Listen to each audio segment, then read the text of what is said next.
वृंदावन बिहारी लाल की जय। राधा रानी की जय। श्री गुरुदेव भगवान की जय। श्री राधे राधे। भक्ति प्रश्नोत्तरी कार्यक्रम प्रारंभ किया जा रहा है। आइए हम भक्ति संबंधित प्रश्नों को श्रवण करें। श्री राधे राधे गुरु जी, आपके श्री चरणों में कोटि कोटि दंडवत प्रणाम। प्रश्न है, महाराज जी, हम आपसे एक मार्गदर्शन चाहते हैं कि विवाह के बाद से हम संतान प्राप्ति का प्रयास कर रहे हैं, लेकिन चिकित्सकीय कारणों से हमें बताया गया है कि प्राकृतिक रूप से संतान होना संभव नहीं है। इस परिस्थिति में हमारे मन में एक गहरा प्रश्न उठ रहा है, क्या हमें इसे भगवान की इच्छा मानकर संतान रहित जीवन को स्वीकार कर लेना चाहिए, या फिर हमें दत्तक मतलब एडॉप्शन लेकर माता पिता बनने का प्रयास करना चाहिए? अरे भाई, जब संतान नहीं पैदा हो रही और माता पिता बनना ही चाहते हो तो ठाकुर जी को पुत्र मानो ना, सबसे बढ़िया। उनके जैसा पुत्र तो कोई मिल ही नहीं सकता है। कितना ही योग्य हो, कितना ही लायक हो, कितना ही संस्कार संपन्न हो, भगवान के जैसा पुत्र तो नहीं मिल सकता है।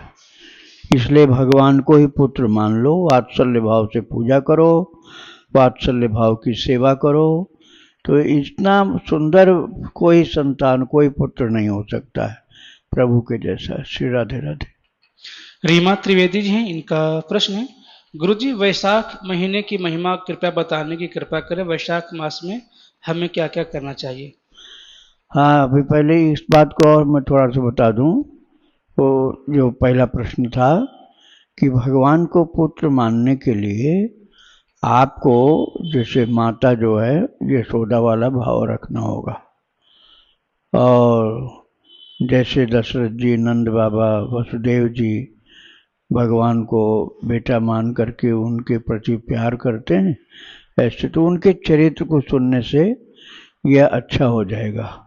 रसोपासना में मैं सुनाता हूँ इन बातों को। आप रसोपासना आप निकालेंगे भक्ति आश्रम, रसोपासना भक्ति आश्रम, तो मेरा ख्याल है 125 से अधिक भाग हो चुके हैं, उसमें एपिसोड्स इतने हो चुके हैं। उसमें पहले सख्य भाव का दिया हुआ है, फिर माधुर्य भाव का दिया है, उसके बाद वात्सल्य भाव का। तो आपको आपके काम की बहुत चीज़ें मिलेंगी। वात्सल्य भाव से भगवान की सेवा कैसे करें, ये ज्ञान आपको हो जाएगा। अब क्या पूछा दूसरा? वैशाख मास की क्या महिमा है? हाँ, देखो, भगवान ने कहा है, तस्मात् सर्वेषु कालेषु मामनुस्मर्युध्य च मयि अर्पित मनो बुद्धिर मामे वैश्यस्य संशयम। ये 8वें अध्याय में कहा गीता जी में। सब समय में कोई समय ऐसा नहीं जो घट बढ़ का हो। सब समय में सदा भगवान का स्मरण करो, भजन करो, सेवा करो, भक्ति करो। और कोई ऐसा समय जीवन में नहीं आता जिस समय नहीं करना चाहिए। जिस समय भक्ति नहीं करनी चाहिए ऐसा कोई समय नहीं आता। सदा सेव्या, सदा सेव्या श्रीमद् भागवती कथा, और सदा करिय राम गुणगान, और सर्वेषु कालेषु माम अनुस्मर, ये प्रभु के वचन है। तो जब हमको सदा भगवान की भक्ति करनी है तो कोई महीना में ऐसा भी आप करेंगे कि भक्ति नहीं करेंगे, और कोई महीने में करेंगे, तो ये तो फिर निरंतरता नहीं रहेगी। इसलिए सब महीना कल्याणकारी है, सब महीने बहुत अच्छे हैं। आप सब महीने को भगवान की लीला युक्त मानिए, भक्ति करने के लिए बहुत कल्याणकारी समझिए, और सब महीनों का आदर करिए। अब वैसे तो भगवान ने कहा मासा नाम मार्गशीर्षोहम, गीता जी के 10वें अध्याय में प्रभु ने कहा है मासा नाम मार्गशीर्षोहम, अर्थात महीनों में अगहन का महीना। अगहन का महीना वो है जब गीता जयंती आती है, राम जी का विवाह होता है, और महाभारत का युद्ध हुआ था, और भगवान के भक्तों की विजय हुई थी, धर्म की विजय हुई थी। लेकिन क्या ऐसा कहा गया है कि और महीनों में भजन नहीं करो? और महीनों में भी भजन करना चाहिए। इसलिए सब महीने बराबर मानो और सब समय बराबर मानो, लगातार लगे रहो भक्ति में, क्योंकि सीमित समय का जीवन मिला है। इसलिए ये जीवन कब समाप्त न हो जाए, उसके पहले हमको अपनी भक्ति को शीर्ष पर पहुंचाना है। राधे राधे। मनीष सागवान जी, इनका प्रश्न है, क्या हम श्री राम जय जय राम का लेखन भी कर सकते हैं, और क्या इस विजय मंत्र को हम काउंटर से भी जप सकते हैं? काउंटर से भी जप सकते हैं, लेखन भी कर सकते हैं। जितना अधिक संख्या में होगा वो आपका उत्साह बढ़ाएगा, उत्साह। लेकिन प्रेम बढ़ाने के लिए अकेले में कमरा बंद करके ठाकुर जी और आप आमने सामने बैठो, या तो आप भगवान को बीच में करके और परिक्रमा करो, गोल गोल कमरे के अंदर ही परिक्रमा करते जाओ, और बीच में भगवान के स्वरूप, विभिन्न प्रकार के स्वरूप लगा दो और उनकी परिक्रमा करते जाओ। जैसे कोई छोटी सी टेबल हो, उस पर भगवान के स्वरूपों को खड़ा कर दो और चारों तरफ परिक्रमा करते रहो अकेले में, खूब हंसकर, रोकर, गा करके, भाव से। तो उसमें संख्या भले कम हो लेकिन महिमा बहुत होती है। अधिक संख्या में जप करने से फायदा यह है कि आप पीछे नहीं जाओगे, पता चलेगा आप ह्रासोन्मुख नहीं हैं, विकासोन्मुख हैं। तो ये आपको ध्यान देना होगा कि भाव की अधिकता होनी चाहिए, संख्या भी ज्यादा हो तो कल्याण करती है। राधे राधे। दिव्यांशी जी यूपी से, इनका प्रश्न है, महाराज जी, मेरा श्री कृष्ण के प्रति गोपी का भाव है, क्या वृंदावन में गोपी भाव के आज भी ऐसे कोई भगवत प्राप्त संत भगवान हैं जिनसे दीक्षा प्राप्त कर सकते हैं? बहुत हैं, लेकिन खोजना समझना मुश्किल काम है। आप जिनके प्रति श्रद्धावान हैं, आपके लिए वही कल्याणकारी है। अब कोई एक दो थोड़े हैं। वृंदावन तो भक्तों का धाम है, भगवान का धाम है, यहाँ तो बहुत हैं। अब आपको जिनके प्रति श्रद्धा है वो आपका कल्याण करने में पूर्ण सहायक बन जाएंगे। श्री राधे राधे। पुरुषोत्तम जी हैं, इनका प्रश्न है, मैंने मंदिर में भगवान और एक संत के सामने अपनी आय कम करके बता दिया, तो क्या अब उसका दोष लगेगा? अगर लगेगा तो उसका उपाय क्या है? क्या कम करके बता दिया? आय, आमदनी, जो मंथली जो भी कमा। दोष तो ऐसे नहीं लगता है। ऐसी बातें यदि झूठी हैं तो हंसी मजाक में तो दोष नहीं लगेगा, लेकिन यदि आप जहाँ पर कहीं लिखा पढ़ी की बात आवे या दान देने की बात आवे या किसी प्रकार से आप लोगों को भ्रमित करें, तब दोष लगता है। वैसे किसी का हानि नहीं हो तो कोई दोष नहीं। राधे राधे। पूजा मंडल जी, इनका प्रश्न है, गुरुदेव, क्या हम घर के वातावरण को शुद्ध एवं पवित्र सात्विक रखने के लिए एवं नकारात्मक ऊर्जाओं को घर से दूर रखने के लिए गौमूत्र का सेवन व उससे घर में पोछा लगा सकते हैं? कृपया करके मार्गदर्शन करें। घर में ठाकुर सेवा विराजमान है, जिनकी हम विधिवत सेवा पूजन करते हैं। यदि गाय आपको शुद्ध देशी, आवाज सही नहीं है क्या? ठीक है। यदि शुद्ध देशी गाय आपको मिली हो, मिलावट वाली नहीं हो, जर्सी गाय नहीं हो, दोगली गाय नहीं हो, तो शुद्ध देशी गाय का गोमूत्र और गोबर इसको मिला करके आप करें लिपाई पुताई, तो बहुत ही उसका अच्छा प्रभाव पड़ता है। लेकिन गाय के नाम पर आप जर्सी गाय ले आए, मिक्स गाय का ले आए, तो फिर असर नहीं होगा। राधे राधे। इनका दूसरा प्रश्न है, यदि कोई भक्त प्रभु श्री कृष्ण के प्रति कांत भाव रखती हो, परंतु शरीर से उसका विवाह हो चुका हो, अब इस स्थिति में कांत भाव और यह गृहस्थ धर्म, इन दोनों का पालन वह कैसे करे? क्योंकि उसके मन में यह द्वंद्व चलता रहता है कि मैंने श्री कृष्ण चंद्र जी को अपने स्वामी के रूप में वर्ण कर लिया है, तो फिर यह जो शरीर के पति हैं, अब इसके साथ मैं वैसा व्यवहार कैसे रखूं? कृपया करके मार्गदर्शन करें, बड़ी ही विकट परिस्थिति में फंसी हूँ। हाँ, ये परिस्थिति खराब तो जरूर है, लेकिन घर में अशांति हो जाएगी, लड़ाई हो जाएगी, तो फिर आप वहाँ रह नहीं पाओगे। इस बात को भी समझना है ना।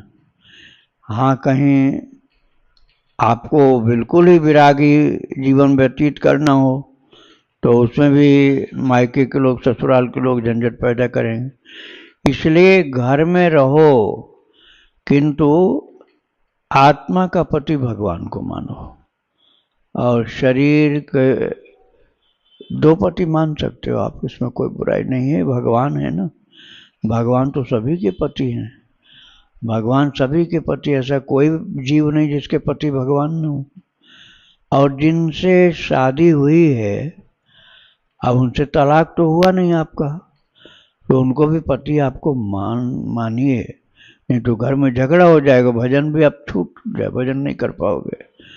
तो कोई आपको दोष नहीं लगेगा, आप चिंता मत करो, क्योंकि आपने विवाह संस्कार स्वीकार किया उनके साथ।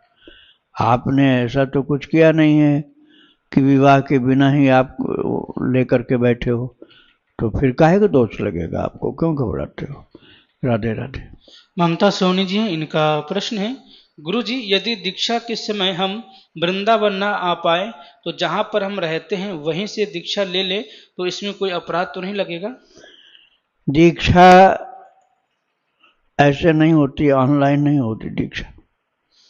दीक्षा की विधि है कि प्रत्यक्ष हो और दाहिने कान में आपके दीक्षा का मंत्र 3 बार बोला जाए, मोबाइल से नहीं, मुंह से बोला जाए, और साथ साथ शरणागति मंत्र भी, और इसके साथ साथ विधि विधान का ज्ञान सब कुछ कराया जाए, तब दीक्षा हुई। ऐसा नहीं होता कि आप मंत्र कहीं से मोबाइल से या टीवी से ले लिए, तो वो मंत्र लेना नहीं होता, वो दीक्षा की विधि नहीं। राधे राधे। इनका दूसरा प्रश्न है, गुरुदेव धाम में दीक्षा लेना या धाम के बाहर लेना कोई अपराध तो नहीं रहता है? दीक्षा जिनसे लेते हैं ना, वो बहुत भक्त होने चाहिए। वो कहाँ रहते हैं इसको मत सोचो, जहां वो रहते हैं वही तीर्थ मान लो।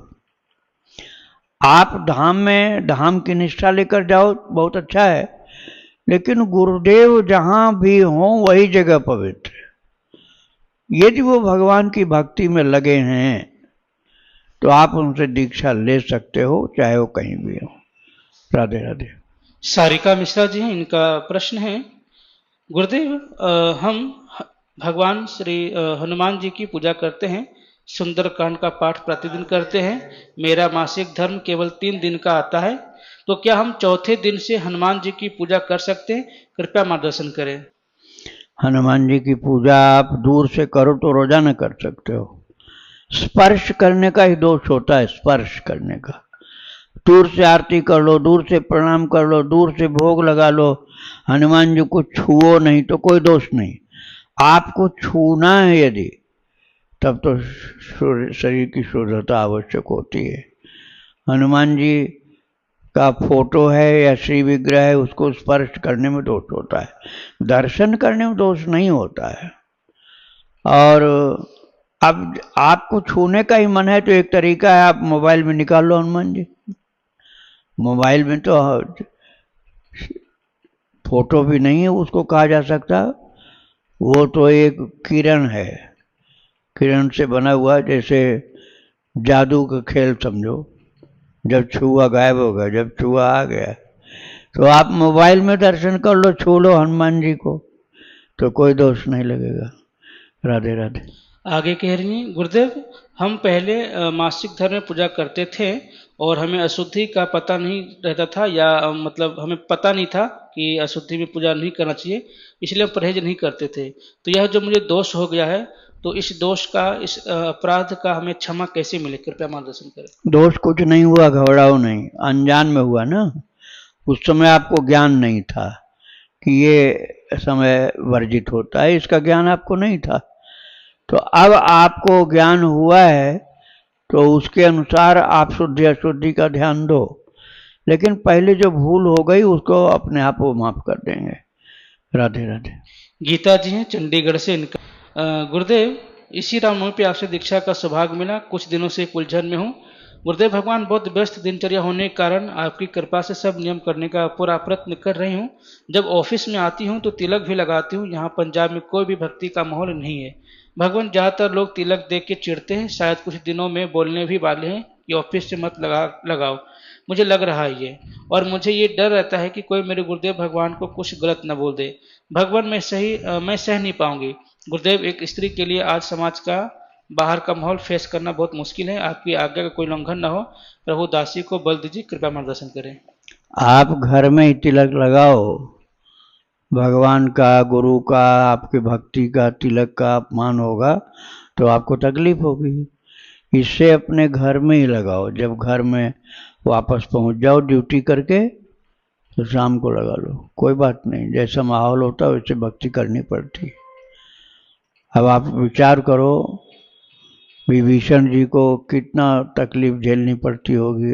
रावण के दरबार में नौकरी थी उनकी। तो ऐसे मान लो कि आपको ऐसी कहीं जगह, कोई जगह है जहाँ नौकरी करनी पड़ रही, तो आप तिलक वाली जगह के समस्या के भोक्ता नहीं बनो। भुक्त भोगी बन जाओगे तिलक वाली समस्या के, भक्ति में बाधा पड़ जाएगी। इसलिए ऐसा भुक्त भोगी मत बनो। तिलक मत लगाओ, या जल का लगा लो, सुबह सुबह जल का तिलक लगा लो। घर में जा करके खूब लगाओ आराम से, तो कोई दोष नहीं लगेगा। ऑफिस में तिलक के कारण आपको उपहास लोग करेंगे, आपके भक्ति में बाधा पड़ेगी, वो ठीक नहीं। राधे राधे। आकांक्षा दुबे जी हैं, इनका प्रश्न है, महाराज जी, मैं एक गृहस्थ महिला हूँ। मैंने 2 वर्ष पूर्व दीक्षा प्राप्त की थी। मेरा प्रश्न यह है कि महाराज जी, क्या दीक्षा के बाद गुरु जी के द्वारा किए गए अशुभ कर्मों का फल क्या शिष्य को भी भोगना पड़ता है? क्या दीक्षा के बाद शिष्य के पुण्य कर्म या अशुभ कर्मों का फल गुरु को मिलता है? कृपया मार्गदर्शन करें। अरे भाई, आपका उल्टा चिंतन है, बहुत उल्टा चिंतन कर रहे हो। होना ये चाहिए कि शिष्य सोचे कि हमसे कोई पाप बनेगा तो गुरु जी को कहीं कष्ट न भोगना पड़ जाए, ये सोचना चाहिए। आपने तो बिल्कुल उल्टा ही सोच डाला। तो शिष्य को सावधान रहना चाहिए कि मेरे द्वारा जीवन में ऐसा पाप वाले कर्म न हो कि हमारे गुरुदेव को तकलीफ उठानी पड़े। ऐसा सोचो, आप गलत सोचने लग गए। राधे राधे। गुरु जी, प्रश्न है, तुलसीदास जी ने रामायण में कहा, मुझे दोहा याद नहीं आ रहा है, कि जब कोई भी जीव मेरे सन्मुख होता है तो मैं उसके अनंत जन्मों का पाप उसी समय काट देता हूँ।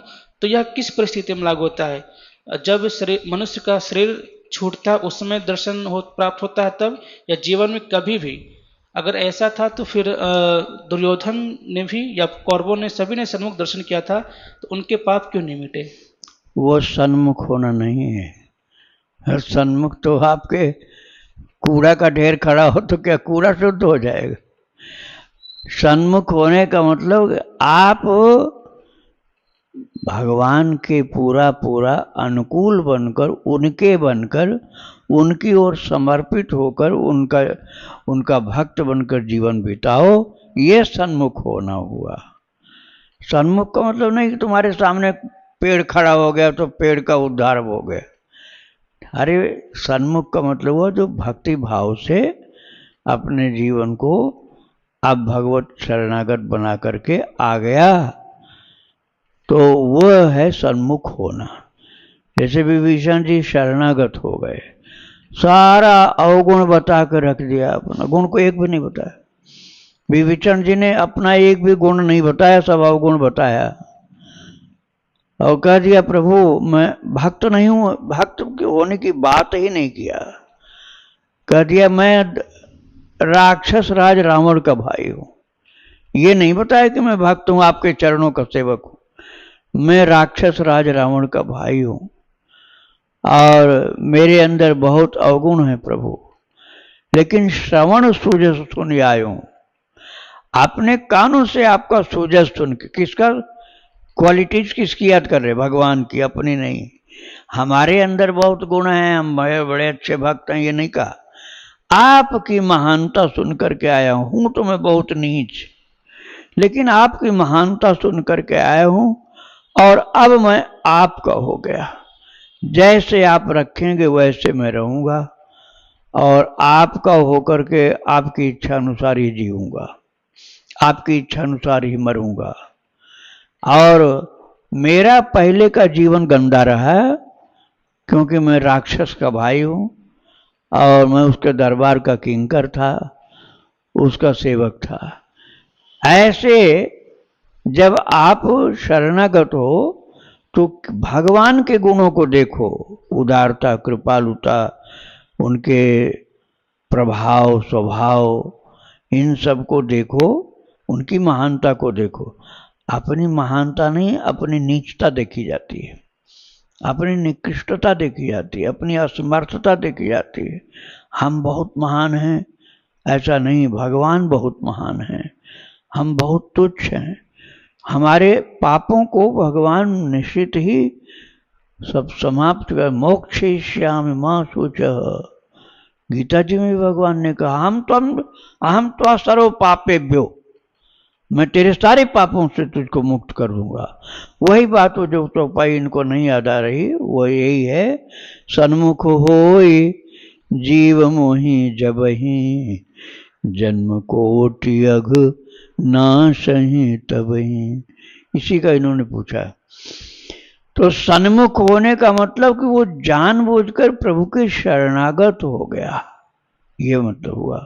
ये नहीं कि सामने से निकल गया, और सामने से तो गधा कुत्ता भी निकल जाते, वो भक्त नहीं हो जाते।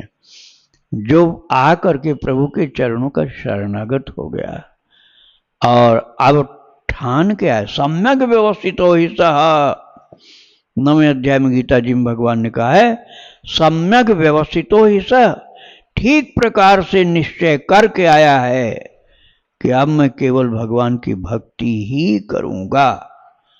तो प्रभु कहते हैं, अपिचेत सुदुराचारो भजते मामनन्य भाग, साधुरेव समन्तव्य सम्यक व्यवस्थितो ही सह।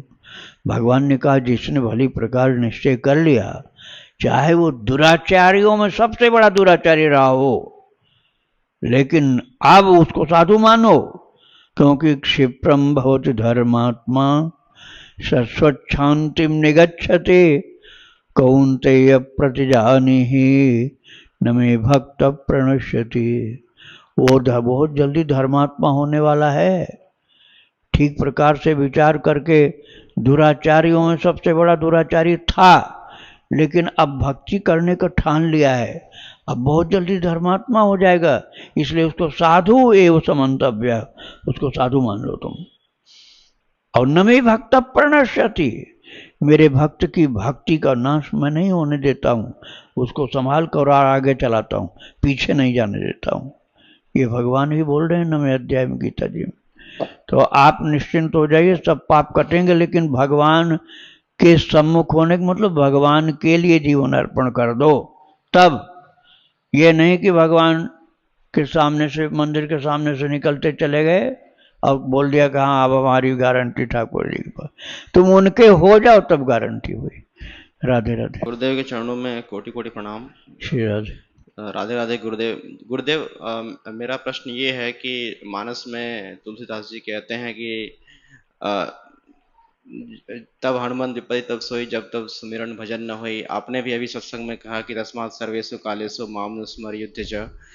तो ऐसा तीव्र भक्ति योग कब आए और कैसे आए कि एक क्षण के लिए भी प्रभु का विस्मरण ना हो? क्योंकि जब भी विस्मरण होता है तो जो माया आदि कृत जो काम क्रोध आदि दोष हैं वो हावी हो जाते हैं और फिर मन जो है वो विक्षिप्त हो जाता है।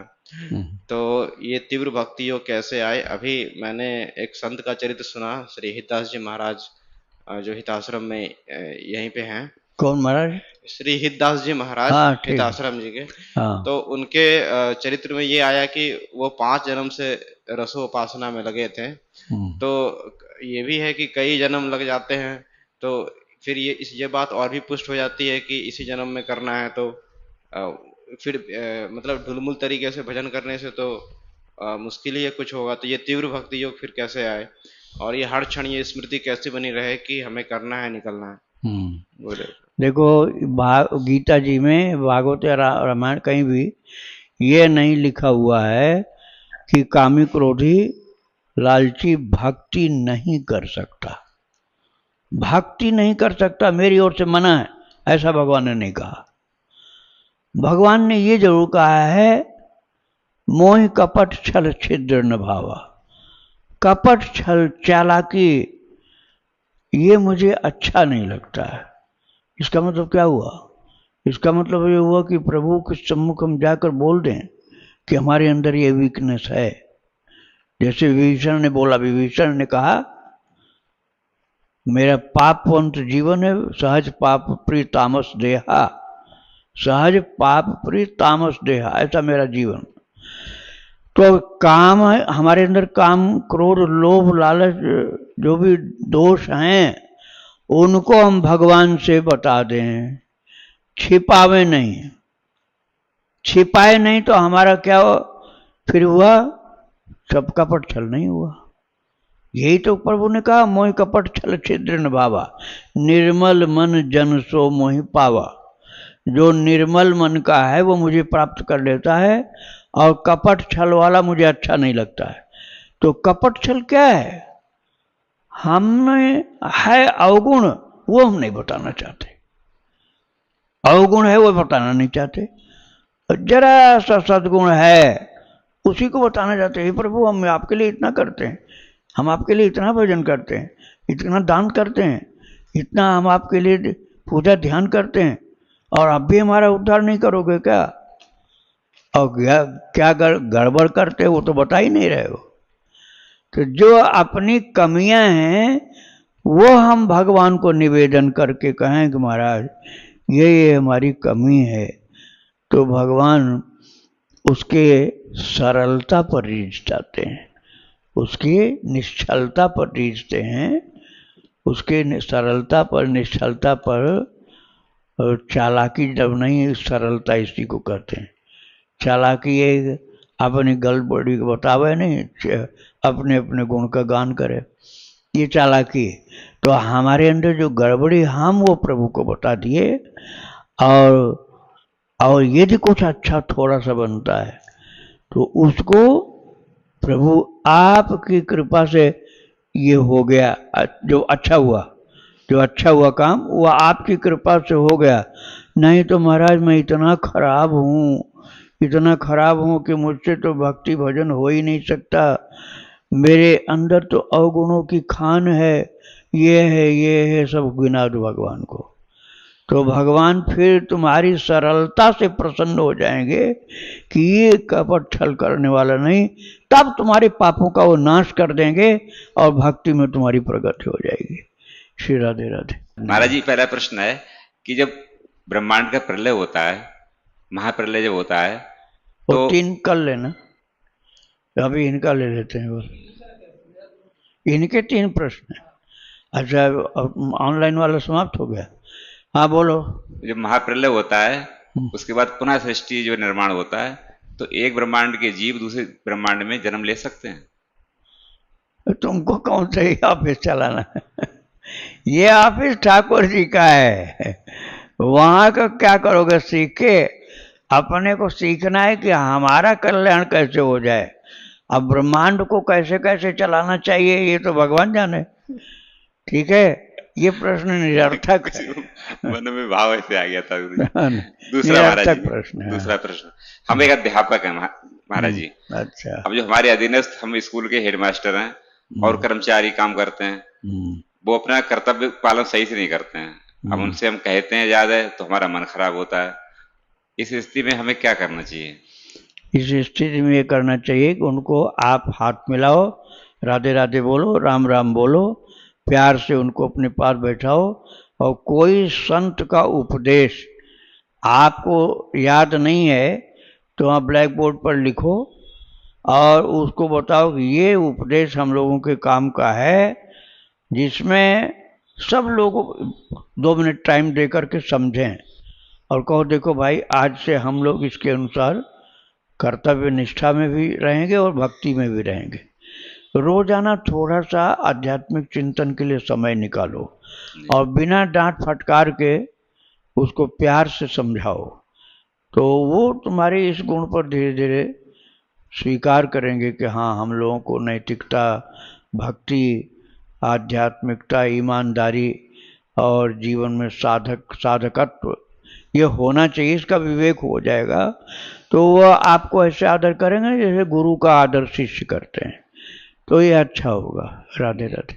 ये हमारा करो। अगला प्रश्न है हाँ। कि एकांत में ही मन बहुत अच्छा लगता है। अब संतों का दर्शन, तीर्थ सेवन, और इधर भी जो है मन करता है चलो करने चल रहे हैं, वृंदावन जा रहे हैं, अयोध्या, मथुरा, काशी, इसमें आने जाने में काफी मन में विक्षिप्त होता है। इस अवस्था में क्या करना चाहिए? आना जाना भी चाहिए या फिर एकांत में ही भगवान का चिंतन में लग जाना चाहिए? एकांत में खूब भक्ति करो, और जो नौकरी वो भी करो, और जब टाइम मिले तो एकांत में रहो, और आने जाने का ज़्यादा हठ नहीं करो। जैसे सुविधा भगवान ने दे रखी टीवी में या मोबाइल में, उतनी देर संत वाला सुन लो, उपदेश सुन लो, या लीला सुन लो, चरित्र सुन लो, और उसके बाद फिर एकांत में बैठ के भजन करो। कभी भगवान की कृपा से कोई धाम में जाना पड़े तब जाओ, धाम में जाने का आग्रह मत करो, भजन का आग्रह ज़्यादा अच्छा है। अच्छा, राधे राधे। राधे राधे। वृंदावन बिहारी लाल की जय। राधा रानी की जय। श्री गुरुदेव भगवान की जय। श्री राधे राधे।